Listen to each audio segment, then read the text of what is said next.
What's up, y'all? Larry here. Happy Monday. I'm not sure when this video is going to go up. Hopefully Tuesday, because Wednesday is reserved for the podcast, which I have a very wonderful guest coming on by the name of powerlifting coach Ryan Silva. So that's dropping on Wednesday. In the event this does drop before Wednesday, I don't know. I'm moving. Life is kind of hectic. I'm fucking tired right now. Very tired. So I'm running off of pure desire and caffeine, about 5% desire, 95% caffeine. But in any event, we're here at Genesis Health Clubs to train legs right here on Cash Street in the beautiful resort town of Omaha, Nebraska, which I guess wants to be a fucking desert because it's going to be 95 with a heat index of 100 plus. But in any event, I still got shit to do. So we're going to get in and train legs. Been moving all weekend. I'm tired, right? So we're going to account for that stress. We're going to account for the mental stress of moving. We're going to account for the physical stress of moving. We're going to drop volume down a little bit. We're going to do no more than 2 to 3 work sets to failure. We're going to limit the exercise selection to essentially bare bones. I should just do a pump style workout, but I definitely have to get some heavy loading in. So we're going to shoot for that for the hamstrings. Not going to be too much different from what you've seen before, except there will be no pendulum squats. So we're probably going to go with the free motion squat and the Cybex leg press or the flex leg press for our leg press movement.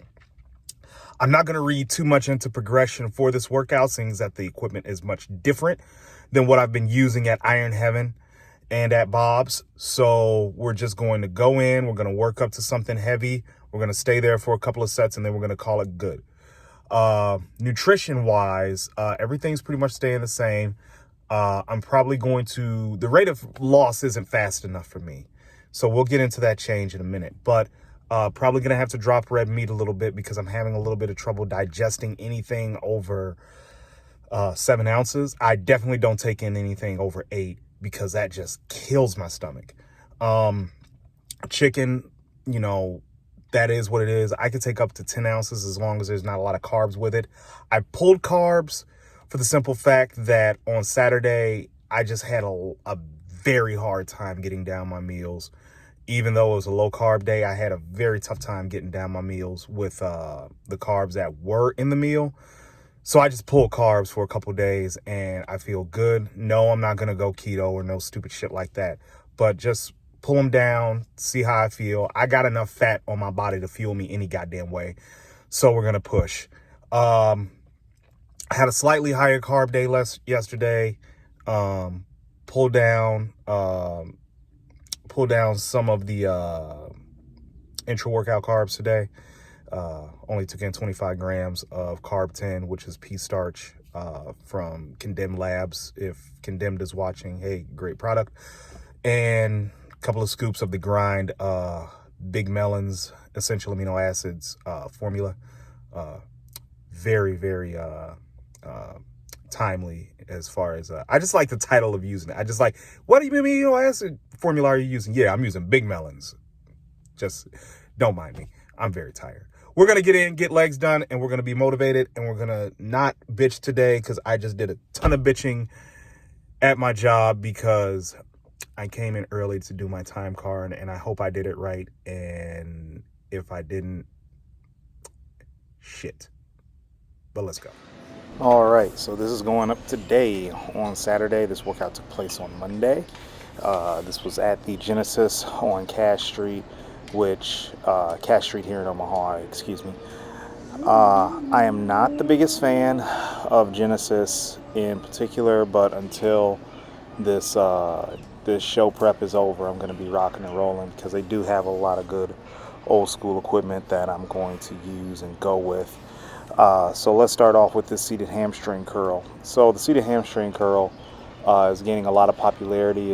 Is apparently been shown to give better hamstring recruitment, therefore leading to better development in scientific studies. I just like doing them. I like doing both curl variations, but I think this is a good one because you can get a good stretch as long as you lean forward in the seat. So as you can see, what I'm doing during this warm-up set is that I'm leaning forward in the seat and grabbing the uppermost quote-unquote handle and just letting my hamstrings get a relatively decent stretch. I kept with this until a little bit of form breakdown via knee pain, because this does aggravate my knee when I do it this way.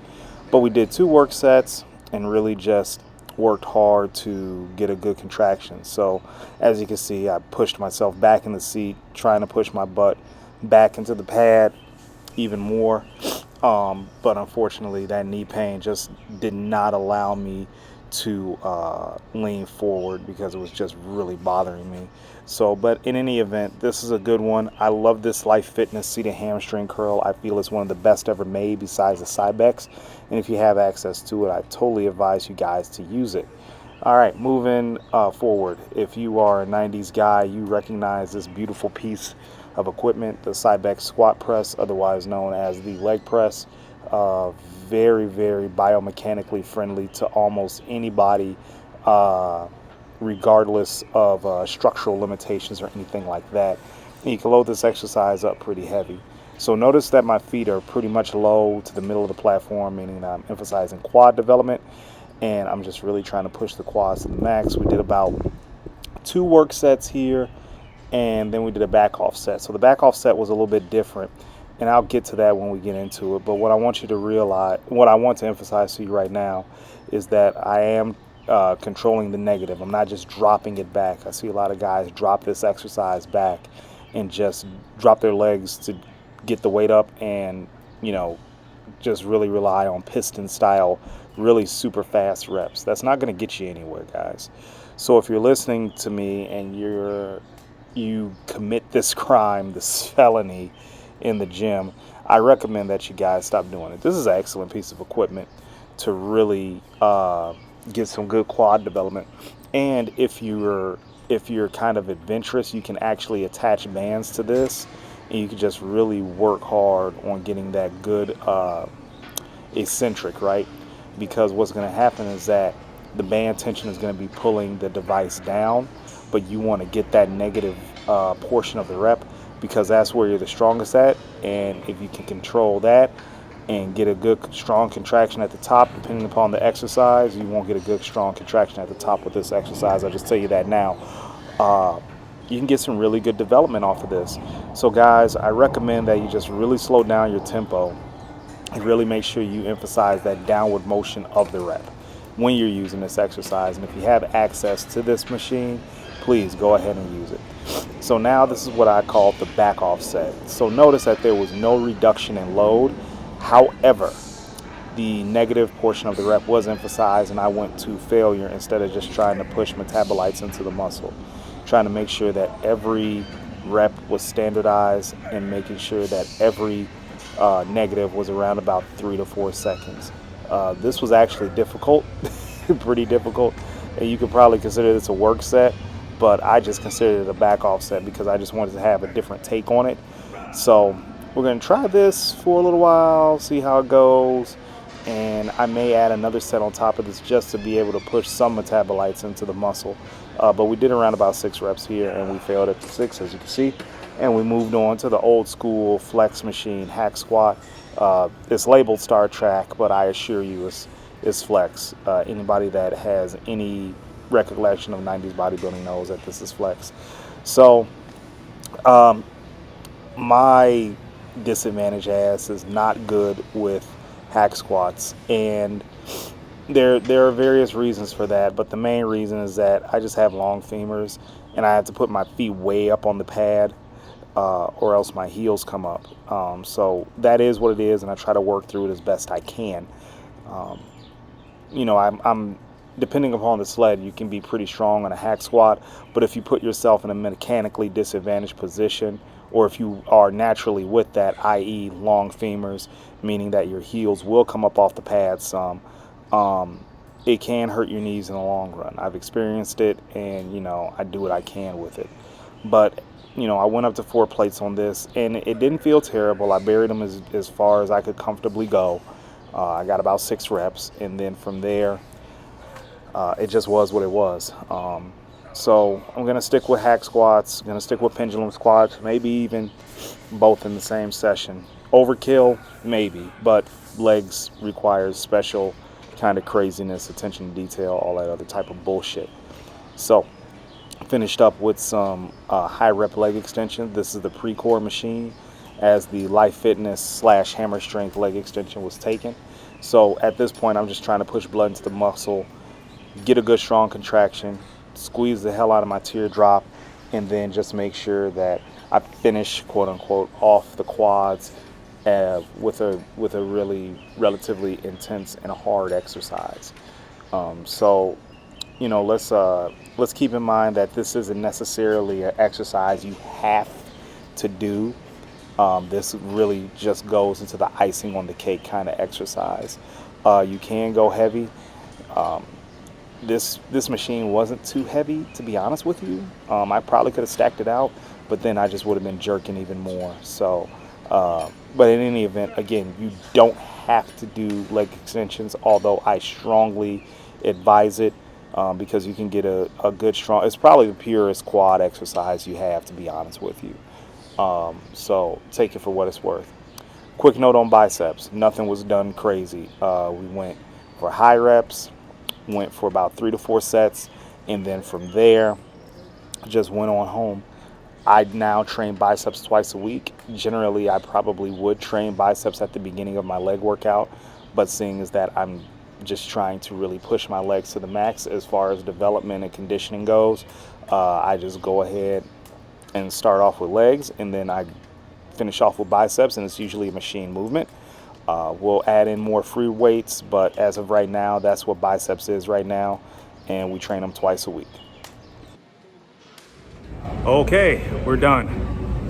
No cardio today because, again, I am moving, and I will be doing plenty of that shit today, tomorrow, and yesterday included. So, got in, worked hard, real hard. Workout was completed in less than an hour. So, you know, just sometimes you just have to put the blinders on, put on a mix of music so you don't have to change, and just blast it away. So, you know, just, you know, 241 this morning. So I thought I'd be in the 230s, but, you know, accounted for stress and unfortunately missed meals here and there. But again, not putting intense pressure on myself, really doing this for body composition. Like, yes, I say I'm gonna do the Nebraska State, but in all actuality, the likelihood of me not doing it is very high, but I just needed to feel that competition grind.